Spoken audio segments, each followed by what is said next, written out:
You chase chaos like it's momentum, but it's not momentum. It's emotional addiction disguised as strategy. Let me tell you what my chaos looked like. I'd be scaling my business, building funnels, getting close to finishing, and then I would sabotage. I'd procrastinate, jump on Facebook, sometimes turn to anything to create more chaos and stress instead of just finishing what I started. And with my team, I'd communicate something halfway, hoping that they'd figure it out. And then I'd act surprised when it didn't happen. I had this impression that I needed to look at more details, but then I'd avoid confronting them directly. So instead of doing all the work up front, I'd create 2 to 3 times more work on the back end and cleaning up all these problems that I could have prevented. And here's how I knew it was an addiction. It happened more than once. It was consistent. I tried to change it, and it was incredibly difficult. So that's not a habit. That's not a personality trait. That's addiction. And you say you work better under pressure. No, you're just not comfortable in peace. Let me be direct. If you need stress to focus, you are not a high performer. You're what's called a chaos addict. I used to tell myself the same lie. In college, I'd wait until the last minute to write my papers because the pressure, it made me feel more focused. I needed the fear. I needed it to motivate me. The anxiety drove me, the adrenaline rush. And the same thing when running my business. If I had an upcoming event, I'd wait till the last minute to plan it, and then I'd get excited and passionate and energized the closer that deadline got. But it also caused massive problems with me, my team, and yet I told myself it was just how I worked best, because here's what I was actually doing. I was avoiding success. What I actually needed was a system that could be duplicated. But by waiting until the last minute, I always created more fires instead of focusing on the things that could 10x my company. Because for every allergy, meaning something that I'm pushing away, there's an addiction of equal and opposite strength, something that I'm holding on to that's non-ideal. I was allergic to sustainable success, so I stayed addicted to chaos.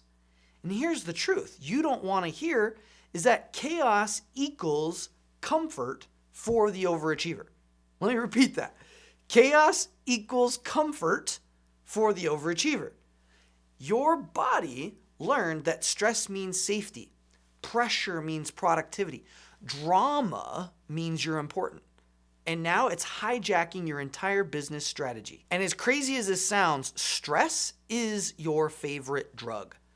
And just like someone can get addicted to sugar, you can get addicted to stress. You can get addicted to feeling let down.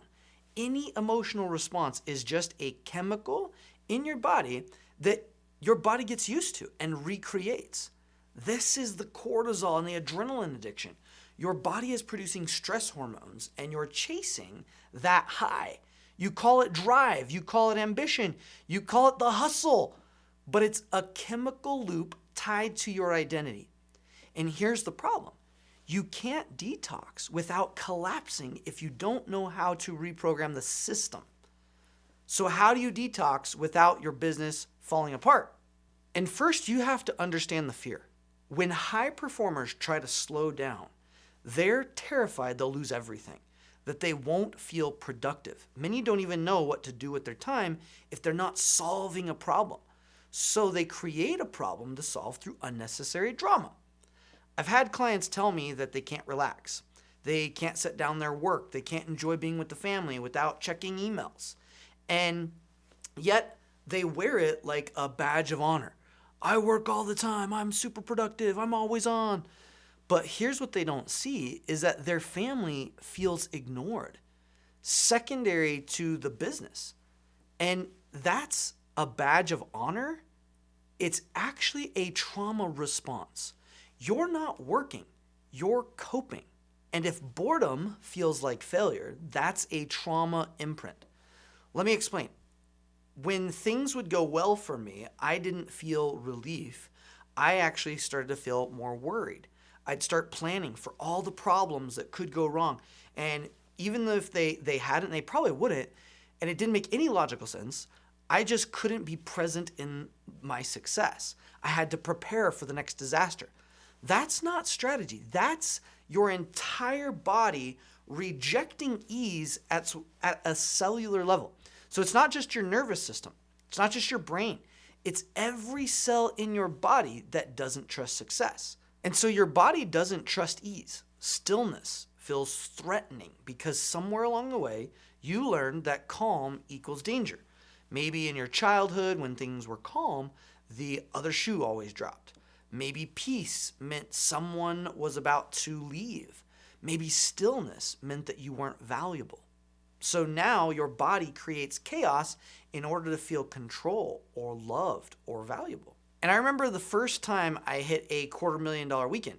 Instead of duplicating it like I wanted, I got distracted. I worked on so many other projects.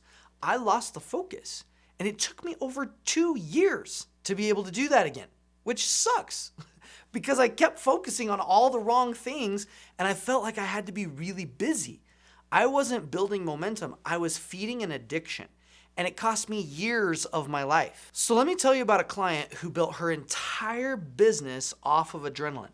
She'd go into her network marketing company and she put in a ton of work up front. Extreme networking, pushing, driving. She'd get bursts of momentum, but it wasn't sustainable. Why? Because she set this unsustainable pace based off of a fight-flight response. Everyone expected her to keep doing that throughout the whole journey, and she burned out. Revenue roller coaster. She couldn't sleep at night because she was always thinking about the next thing. She felt like she couldn't rest or take a break, never fully present, and was always jumping from one thing to the next to the next. Halfway doing everything, enough to get the result, but never fully completing anything that was sustainable. And what almost made her lose it was the constant ups and downs, the lack of sleep, the inability to focus, the feeling that if she stopped, she'd lose it all. And here's the childhood imprint underneath it all, is that she felt like she had to earn love, that she couldn't just be, that being still was unsafe, and doing, forcing, working was the only way to make things happen. If she wasn't working, it meant she wasn't good enough. After one alignment session, she came to a place of choice. She could choose that she was good enough regardless of her work, that it wasn't forced, not driven by fear, but by choice. And here's what shifted. She was finally able to relax, rest, rejuvenate. She cut out all the busy work that wasn't actually serving her, and she started prioritizing, getting more done in way less time. Not because she worked harder, because her body stopped fighting her. That's the shift from chaos to capacity. After going through the cellular alignment technique, she came to a place of choice. She could choose that she was good enough regardless of her work. It wasn't forced or driven by fear. It was by choice. And here's what shifted. She was finally able to relax, to rest, to rejuvenate. She cut out all of the busy work that actually wasn't serving her. She started prioritizing, got more done in way less time. And it wasn't because she worked harder, but because her body stopped fighting her. That's the shift from chaos to capacity. And so freedom is only available to people whose bodies allow it. You can have all the external freedom in the world, money, time, team, but if your body doesn't feel safe and at ease, you will sabotage it every single time. This isn't about working less or being lazy. It's about building a business and a lifestyle aligned with your entire body. Not just regulating your nervous system, but reprogramming every cell to trust ease. So let me ask you, what chaos are you creating right now that you're calling strategy? Drop it in the comments. It fascinates me to see all the different patterns that we use to cope. And look, you've built your business on adrenaline, and it worked to a point. But now you're hitting a ceiling, and no amount of hustle is going to break through it because the ceiling isn't external. It's cellular. Your body has learned that chaos equals safety, And until you reprogram that at a cellular level, you'll keep recreating the same patterns, the same fires, the same unnecessary drama. And so if you want me to deep dive this, I'll actually be hanging out for a couple hours in an upcoming challenge where we can talk, interact privately, which is way more than just watching these YouTube videos. You can check the description and all the challenge details are there. And yeah, if you haven't yet, make sure you subscribe and join me on this movement as we discover what's possible when we're in alignment. That means choice. And we go from running around, putting out fires, to becoming a person who's all in without sacrificing the things that you love. Keep on progressing, keep crushing it. Until next time, be unstoppable.